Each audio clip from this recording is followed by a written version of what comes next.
എലി പ്രവാചകനോട് ഹന്ന പറയാണ്, എൻ്റെ ഗുരു അങ്ങനെയല്ല, വളരെയേറെ മനോവേദന അനുഭവിക്കുന്നവളാണ് ഞാൻ. വീഞ്ഞോ ലഹരി പാനീയമോ ഞാൻ കഴിച്ചിട്ടില്ല. കർത്താവിൻ്റെ മുമ്പിൽ എൻ്റെ ഹൃദയവികാരങ്ങൾ ഞാൻ പകരുകയായിരുന്നു. ഈ ദാസിയെ അധംപതിച്ച ഒരുവളായി വിചാരിക്കരുതേ. അത്യധികമായ ആകുലതയും അസ്വസ്ഥതയും മൂലമാണ് ഞാൻ ഇതുവരെ സംസാരിച്ചത്. കണ്ടോ എന്ത് ബ്യൂട്ടിഫുള്ളായിട്ടുള്ള സംസാരം നോക്കിയേ. അവളുടെ കുഞ്ഞുങ്ങളില്ലാതെ അവളുടെ ചങ്കുലയുമ്പോൾ ഉണ്ടല്ലോ ആ ടെൻഷൻ, ആ വേദന കൊണ്ട് അവൾ കർത്താവിൻ്റെ മുന്നിൽ ഒരു കുഞ്ഞിനെ കണക്കെ അതരങ്ങൾ ചലിപ്പിച്ച് കണ്ണീര് വാർത്ത് കരഞ്ഞ് പ്രാർത്ഥിക്കുക, ഫ്രീ ആവുകയാണ്. കർത്താവ് പറയുന്നത്, അധ്വാനിക്കുന്നവരും ഭാരം വഹിക്കുന്നവരുമായ നിങ്ങളെല്ലാവരും എൻ്റെ അടുക്കൽ വരും, ഞാൻ നിങ്ങളെ ആശ്വസിപ്പിക്കാമെന്നല്ല പറയണേ. കർത്താവിൻ്റെ ആശ്വാസം അവൾ നുകരുകയാണ്.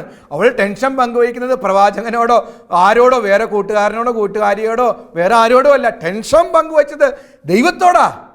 ദൈവത്തോട് പങ്കുവച്ച് കഴിഞ്ഞാൽ പിന്നീട് എന്താ സംഭവിക്കണേ അന്നയുടെ ജീവിതത്തിൽ? പിന്നെ സാമൂൽ എന്ന കുഞ്ഞിനെ ലഭിക്കുന്നുണ്ട്. ദൈവത്തോട് സംസാരിച്ച് സംസാരിച്ച് സംസാരിച്ച് ആ നമ്മുടെ ആത്മാവ് ദൈവത്തിൻ്റെ ആത്മാവിനോട് പ്രണയബദ്ധമാകട്ടെ.